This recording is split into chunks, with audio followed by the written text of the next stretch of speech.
Lovely Ilonka. There was once a king's son who told his father that he wished to marry. "Oh, no," said the king.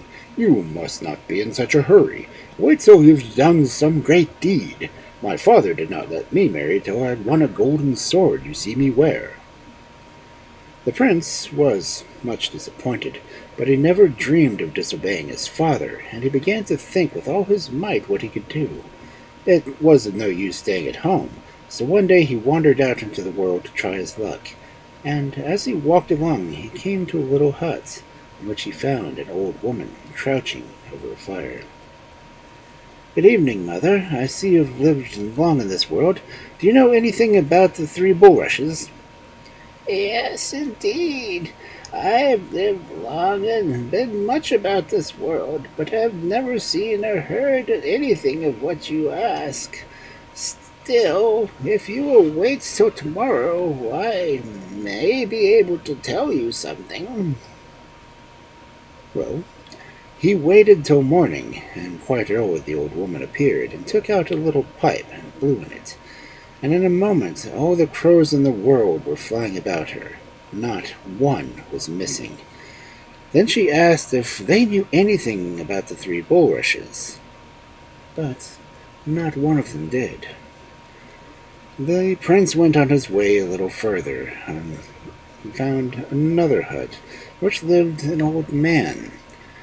On being questioned, the old man said he knew nothing, but begged the prince to stay overnight, and the next morning the old man called all the ravens together.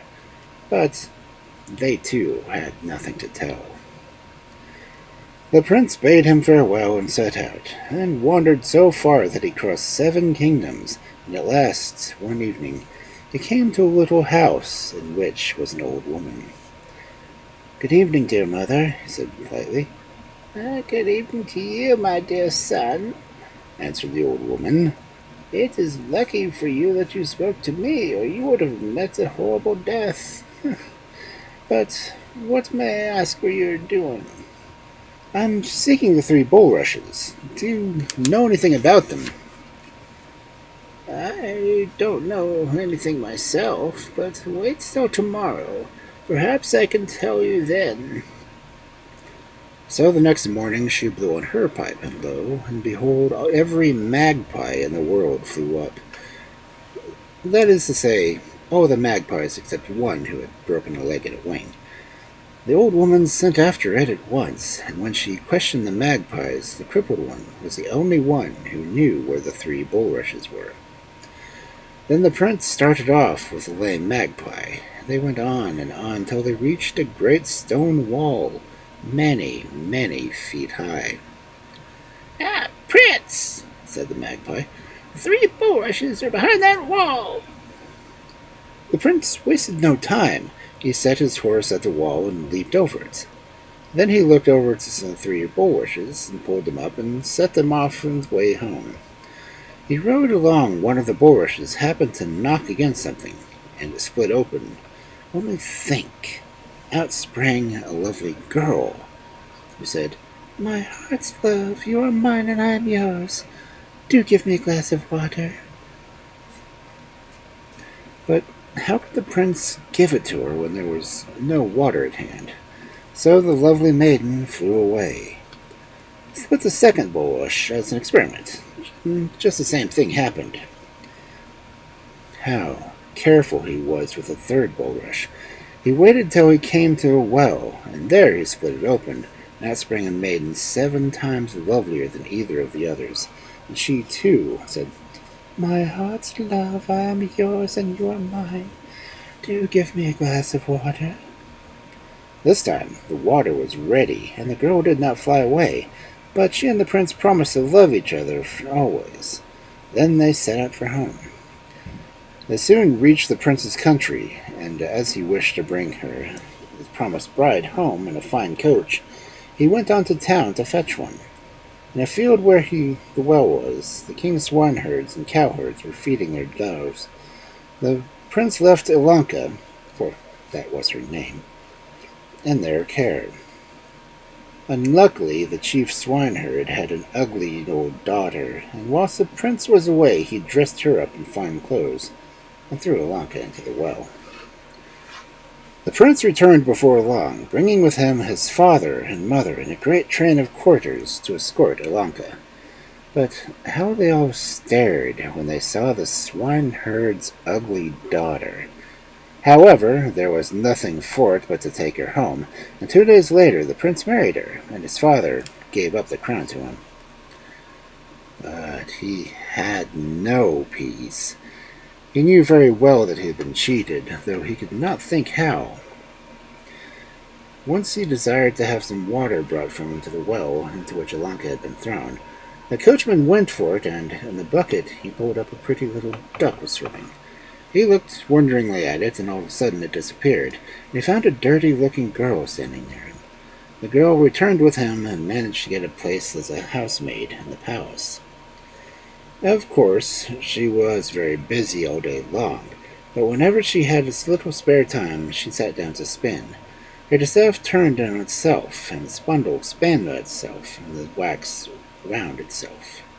However, much she might use, there was always plenty left. When the queen, or rather the swineherd's daughter, heard of this, she was very much wishing to have the distaff, but the girl flatly refused to give it to her. However, at last she consented on condition that she might sleep one night in the king's room. The queen was very angry and scolded her well, but as she longed to have the distaff, she consented, though she gave the king a sleeping draught at supper. Then the girl went to the king's room, looking 7 times lovelier than ever. She bent over the sleeper and said, "My heart's love, I am yours and you are mine. Speak to me but once, I am your Ilonka." But the king was so sound asleep he neither heard nor spoke, and Ilonka left the room, sadly thinking he was ashamed to own her. Soon after, the queen again sent to say that she wanted to buy the spindle. The girl agreed to let her have it on the same conditions as before. But this time, also, the queen took care of the king with a sleeping draught. And once more Ilonka went to the king's room and spoke to him. Whispering as sweetly as she might, she could get no answer. Now, some of the king's servants had taken note of the matter, and warned their master not to eat or drink anything that the queen offered him, for the last 2 nights running she had given him a sleeping draught. The queen had no idea that her doings had been discovered, and when, a few days later, she wanted the flax, and had to pay the same price for it, she felt no fears at all. At supper that night, the queen offered the king all sorts of nice things to eat and drink, but he declared he was not hungry, and went early to bed. The queen repented bitterly her promise to the girl, but it was too late to recall it, for Ilonka had already entered the king's room, where he lay anxiously waiting for something, he knew not what. All of a sudden he saw a lovely maiden who bent over him and said, "My dearest love, I am yours and you are mine. Speak to me, for I am your Ilonka." At these words the king's heart bounded within him. He sprang up and embraced her and kissed her, and she told him all her adventures since the moment he had left her. And when he heard all that Ilonka had suffered, and how he had been deceived, he vowed he would be revenged. He gave orders to the swineherd. His wife and daughter should all be hanged, and so they were.